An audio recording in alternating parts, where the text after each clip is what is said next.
Our group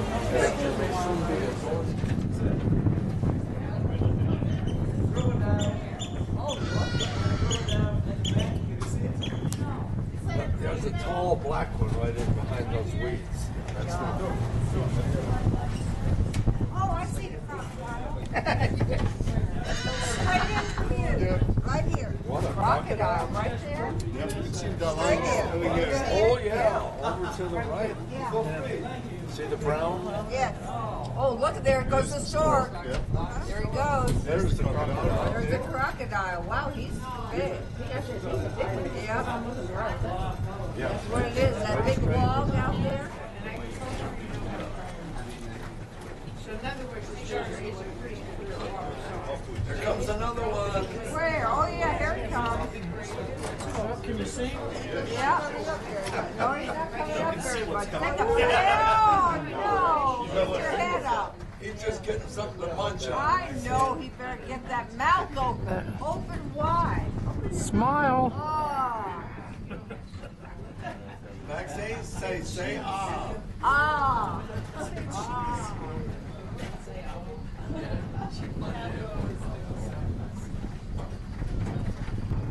We got closer.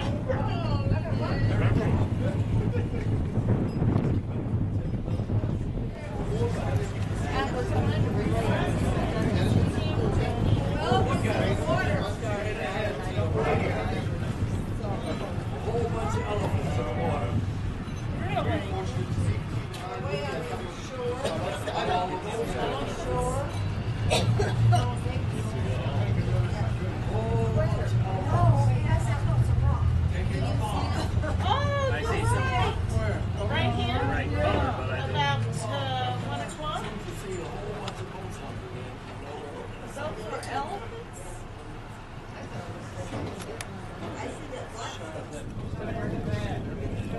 Oh yeah, really? Now the other one's the Colorado Springs, which is probably west of the Air Force.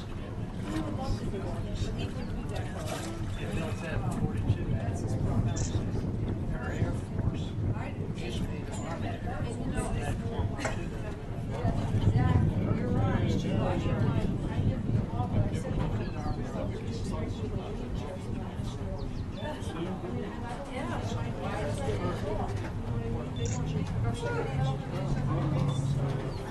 he went through that recently. Wow. Oh yeah, you got it.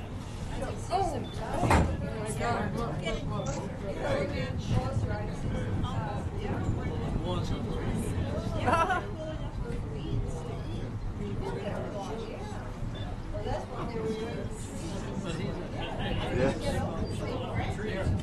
All right. Good. Really? Isn't that something? You don't see stuff. Must be tough boys. Tough boys, yes. Right. I see a lot more elephants than 2 glasses of wine. Even pig. Even big ones, you can't.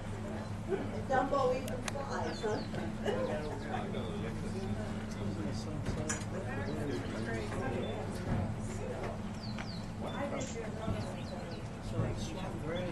We're gonna have a sunset too.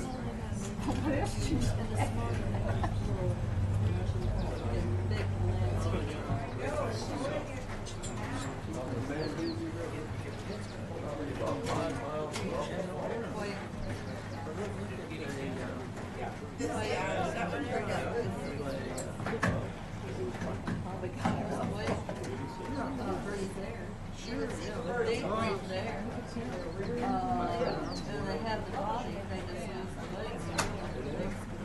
Look at the walrus. Yeah. The seal.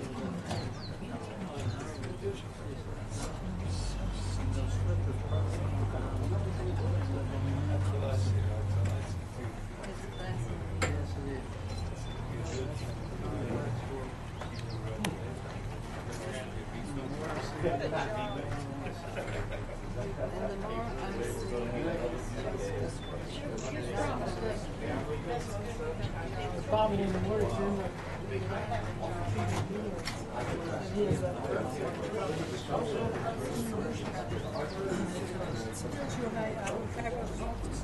on this river. Even this time of the year when the water level is high, there's only certain parts of the river you can go. For the most part, this river is probably only, as we stand now, 2 or 3 meters deep. We're at the peak of the flood now. If you come here in October, November, it'll drop by 1.5 meters. So it would have been very difficult to put paddle-driven steamboats on this river. Even this part of the river that we're on, if we go up to where we started our talk, a little bit further around the corner, it's only small steamboats, speedboats that can go up there. The river is too dangerous. So in the end, it wouldn't have been a good idea to open this up for navigation, steam navigation. You would have just had boats on sections of the river, and that's what we would have done. I hope you had a great stay so far in Victoria Falls. And as John says, I'm going to give you a talk about David Livingstone. But Livingstone's first journey in 1855, when he passed through this part of the world, was significant. It was one of these journeys that actually started a huge change on the continent of Africa.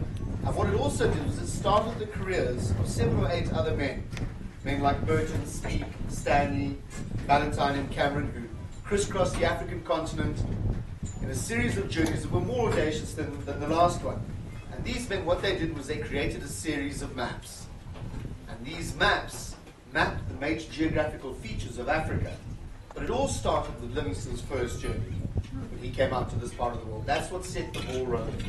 He was the first person to come out to Africa and start these explorations on such a huge scale that at the time nobody even considered if they were possible or not. If you look at maps of Africa prior to Livingstone's travels, you'll see that the continent of Africa was just inhabited on the coastal regions. The interior was a very, very unknown area, and people just used to put wild animals in flames. That's all they thought the interior was. And it wasn't until Livingstone did his first journey and he came back with these stories of these amazing sights that he'd seen, the Victoria Falls, and politically organized tribes of people in the interior of Africa that were living and surviving there. It was Livingstone's first journey that set this off. Livingstone was born to a very poor family in a place called Blantyre in Scotland in 1813. And he was born to a very pious family. They were a very religious family. And they instilled in Livingstone from a very young age the desire to want to become an overseas missionary. And this is what Livingstone did. So by the age of 19, Livingstone is accepted into the Anderson College, which is today the University of Glasgow. And he's attained enough results that he can actually go there and attend and study medicine. And this is what Livingstone does. He starts off, he studies medicine there. He finishes that 4-year course. He applies to an outfit called the London Missionary Society down in London, and he's accepted to go there to now train to become a missionary. Livingstone does this. 27 years old, sees him free of all his educational requirements, and he sets sail for the coast of Africa. He's been sent to Africa to go and work under the auspices of a man called Robert Moffat at a mission station called Kuruman, which, if any of you know a little bit about southern Africa, it's the top end of South Africa and the bottom end of present-day Botswana. This is the northernmost mission on the African continent that the London Missionary Society had. And Livingstone sets out for this. He arrives there in 1842, and from that period, from 1842 through to 1852, Livingstone did a series of short expeditions into the interior. And part of the problem that he was coming across was that as a missionary living in those days, you had to settle with a tribe, and over time you convert the chief. I'm going to use you as an example, sir. You convert the chief over to Christianity. If you convert the chief, the rest of the tribe will follow. But Livingstone was coming across quite serious cultural problems that would not let this happen. He actually only ever converted one person to Christianity in his career. So he wasn't a very good missionary. But it was because of these very difficult cultural differences that Livingstone was coming across. What he'd done in that 10-year period, this series of journeys that he crisscrossed Botswana, he'd ended up in 1851 on the banks of the Zambezi River, and he saw this river for the first time. He'd come across a tribe of people called the Makalolo, living in an area of northern Botswana called the Vinyanti, which from here this evening is probably about 180 kilometers west of where we are. And it was this tribe that Livingstone wanted to bring this new form of Christianity to. The problem that he had was to get to this point on the map, from Kuruman up to the banks of the Zambezi River, he had to cross the Kalahari Desert. And he only had a small window of opportunity, which was during the rains, basically between November and April of the following year, that 3 or 4 month period when the rains came and there was enough water in the desert, his oxen could actually get water and he could cross the desert. For the rest of the time, this mission station of the Linyanti would actually be cut off from the rest of the world. And that's when he started looking at the Zambezi River and thinking, well, it's a river. Maybe I could open it up to trade and I could put steamboats on this river and create a line of communication. At this time now, Livingstone had married. He married a woman called Mary Moffat, which was the daughter of Robert Moffat, his mentor at Kuruman. He'd had 4 children. And he realized that if he wanted to explore this river, he had to follow this river to either its source or its mouth and open it up for navigation. He could then have access to either the west coast or the east coast, and his mission station wouldn't be isolated. But he also realized if he undertook a journey like this, if he took his family with him, it would be very, very dangerous. And his family would probably be killed. So he took his family, took them all the way from the Zambezi River, all the way back to Cape Town, put them on a ship and sent them back to England. He reprovisioned himself in Cape Town, got himself a series of Portuguese maps of very dubious origin, made his way back up here. He decided he was going to follow the Zambezi River up to his source. One of the maps that he had showed him the distance from the source of the Zambezi to Luanda in Angola, which is the capital of present-day Angola now. It was a distance of 120 miles. So you'd have water all the way up for the journey, and then only 120 miles to the coast. That would be a dollar. It wouldn't be a problem. This is where Livingstone miscalculated. As we stand here in the middle of the Zambezi River, we're actually standing in the middle of the continent. The distance from either the west coast or the east coast is roughly the same. It's about 800 miles. And this is where Livingstone miscalculated. That journey turned out to be far longer than he expected. Instead, the last 200 miles of that journey, he was so ill he had to be carried by his porters into Rwanda. It took him 3 months to recover while he was there. This journey that almost killed him, on the way up, he now turns around and he comes back to retrace his steps. As he comes back, following the Zambezi River from its source, again, to the Linyanti, he starts realizing that he should have actually, in the first place, instead of going to the source of the Zambezi, he should have followed the Zambezi River to its mouth. Because as a river like this gets joined by more and more tributaries and streams, it gets bigger and bigger. And it's easier to put steamboats on this river and open it up for navigation. He didn't get very far when he came across this small hiccup in his plans, the Victoria Falls. You can see the spray just down there. Not entirely navigable in the Oxford Dictionary sense of the word. But anyway, Livingstone's undeterred. He wants to open this river up for steam navigation. He follows it, he comes here in 1855, he discovers the Victoria Falls, and he goes back and he reports about what he finds in Africa. He took a small detour around a part of the river called the Cabora Bassa, and he missed that out on his journey, and that detour would actually come back and haunt him on the second Zambezi expedition. Livingstone now returns to England. He's reunited with his family. He now becomes a very, very famous man. He becomes the first European to have crossed the continent from the west coast to the east coast. He comes back with tales of these marvelous things that he'd seen and these politically organized people in the interior of Africa that were ripe for bringing over to Christianity. So he has very little trouble at this point in his career of convincing the British government to send him back to Africa on a second expedition. This time more lavishly equipped than the first one. He'd come back with 215 men. He'd come back with 8 Royal Navy navigators. And they were going to properly navigate the Zambezi River and open it up for steam trade. Now, 47 years old, Livingstone comes back to Africa, and this is what he sets out to do. This expedition only manages to get about 180 miles up the Zambezi River, and they start coming across the part of the river that he missed out on that first expedition, the Cabora Bassa Rapids. Now, I know you're checking out of your hotel tomorrow, but if you get a chance, and when you're going down to breakfast tomorrow morning at the Big Falls Hotel, and you stand at the flagpole there, and you look into that gorge, the Cabora Bassa Gorge is actually twice as wide. The river at the bottom is twice as wide. It's only half as deep, but it's a massive, massive gorge and a massive river. Livingstone's equipped with a steamboat that, on a good day on a pond in England, perhaps with the wind behind it, it might actually get up to about 8 knots. I think this river at the moment is probably traveling at about 12 knots. So this expedition ends up at the banks of the Cabora Bassa, and it starts falling apart. They can't go any further forward. The British government then pulled the plug on this expedition. They recalled the expedition. £100,000 of British taxpayers' money had been spent, heavy loss of life, and not very much to show for it. Because of this loss of life, when Livingstone returned back to England, his reputation was damaged. What he'd actually uncovered in that period was that the slave trade in this part of the world, Eastern and Central Africa, was actually was raging out of control. He knows that he can't get back to Africa without sponsorship of some sort. But he also knows that he's always been looked at and regarded as a very honest broker. offers his services to the Royal Geographic Society to go back to Africa and look for the source of the Nile. The offer is accepted, and the Royal Geographic Society sends Livingstone back to Africa now at the age of 54 to go and find the source of the Nile. He has another alternative motive. He wants to go back and bear witness as to how big the slave trade is in this part of the world. And this is where Livingstone now disappears for 6 years. Nobody hears from him. There's no letters. Nobody knows what's happened to him. He just disappears. And this now excites the interest of a man called John Gordon Bennett. John Gordon Bennett was the owner of the New York Tribune, and he was now realizing there could be a story here. Livingstone was still very popular in England for his anti-abolitionist stance, and he realized that if he could send a reporter out to find Livingstone, this would be the coup of the century. Every time he'd sit down and write a letter and send it back with the caravans going to the coast, he was trying to expose what these people were up to. They knew this. They would take his letters, they'd get to the first night's campfire, and they'd just burn them. And this is why Livingstone had so-called disappeared.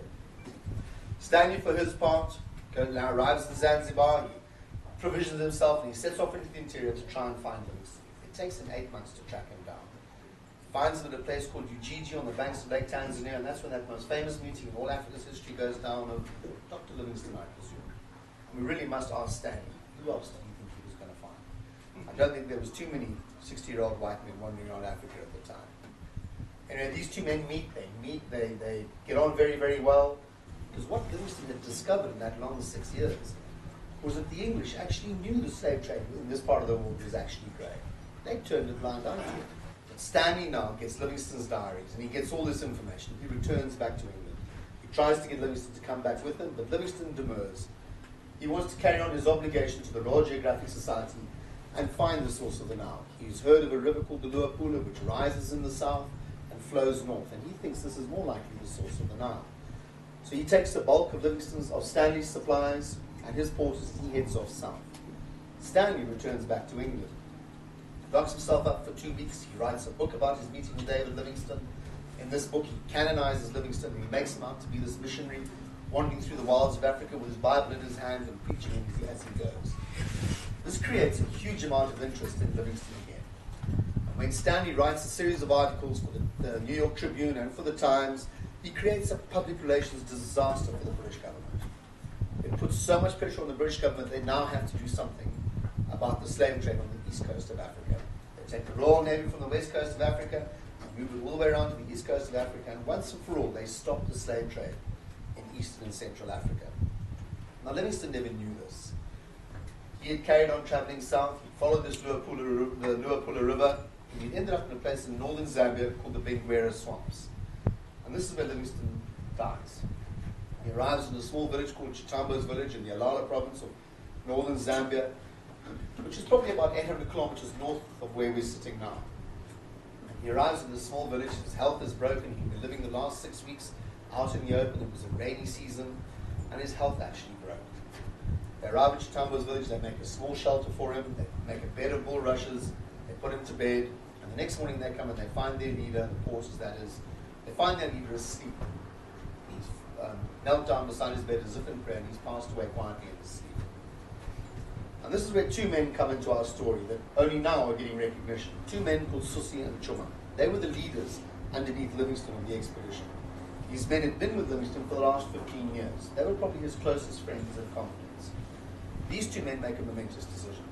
And they carry his body 1,500 miles from the interior of Africa to a place called, not Tabora, I forget the country, to a small village where a bunch of Jesuits were staying. And they hand his remains over to these Jesuits, very starving Jesuits, I'm sure.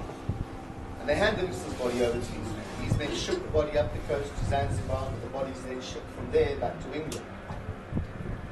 6 men died on this expedition. It took them 9 months to bring Livingstone's body out from the interior. And that's how much love these men had for Livingstone. And I don't think he realized why. He underestimated the stuff that he had. Because when the Royal Geographic Society looked at his diaries after his death, he actually stated that he wanted to be buried in an unmarked grave in Africa. And he didn't want it to be marked because he wanted no means of the hands to disturb his bones. Anyway, Livingstone was then buried in Westminster Abbey, and he was interred there in Explorer's Corner, right up there next to Charles Darwin.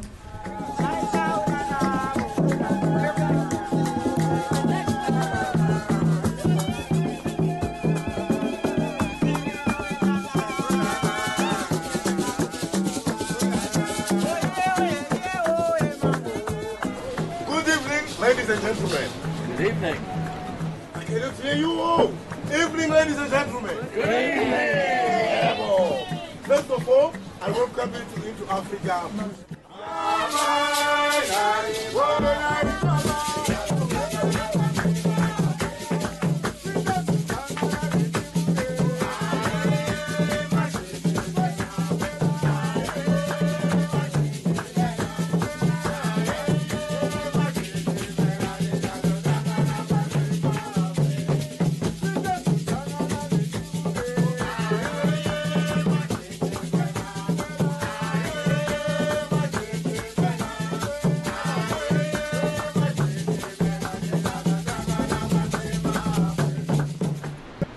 I present a variety of Shona and Ndebele cultural dances of Zimbabwe.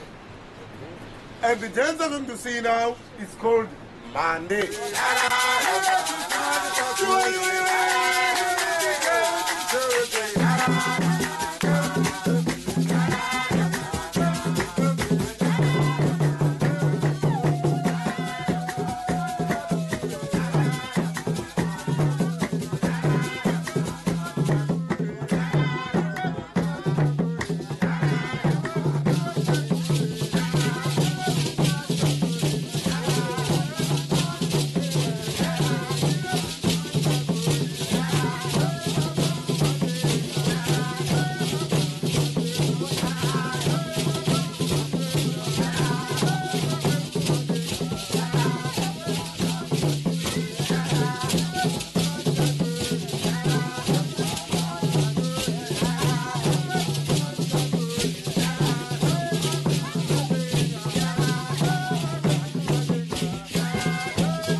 That was Monday.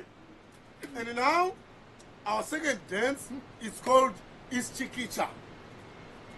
Ischikitsha is a dance which you find in Ndebele land, which was done by the Ndebele people when they bring their spirits back home.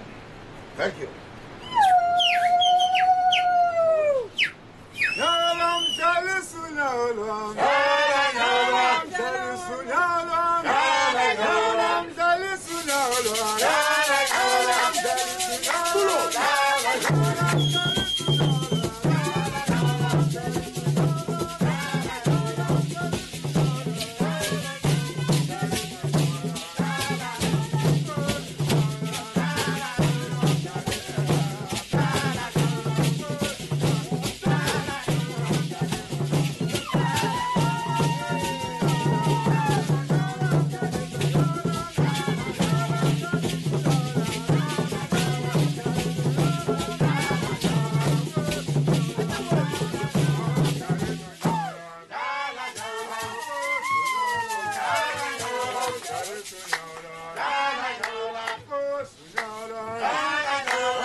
It's Chiquita.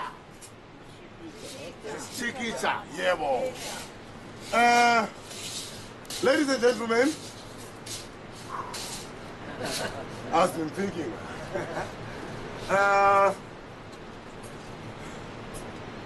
like to invite you. I can see that you have come from a long way and you have been sitting there for a long time. So now, I'd like to invite you and come and join the group so that we can dance together. Are you ready?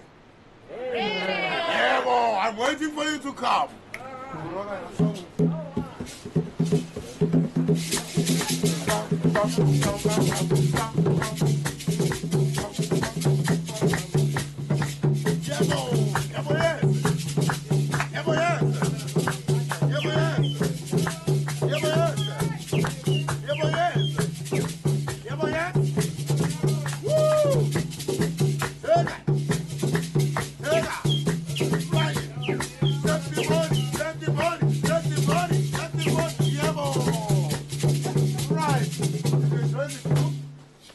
On my left side, which is the queen side, it's called Upper Zambezi. Upper Zambezi, the group? Yeah, boy. And on my right side, which is on the warrior side, they are called Over the Falls. Over the Falls, okay? So now we are going to start our show. We are going to start with Upper Zambezi.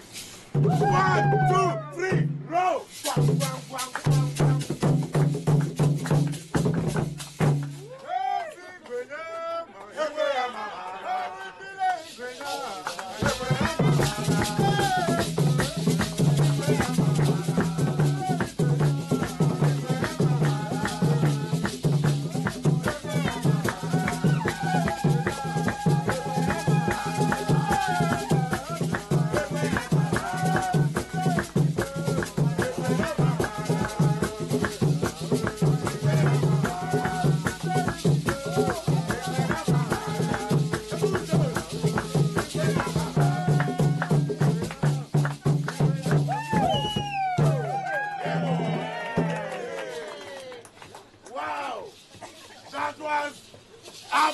Zambezi. So we are now jumping over the falls. 1, 2, 3, roll!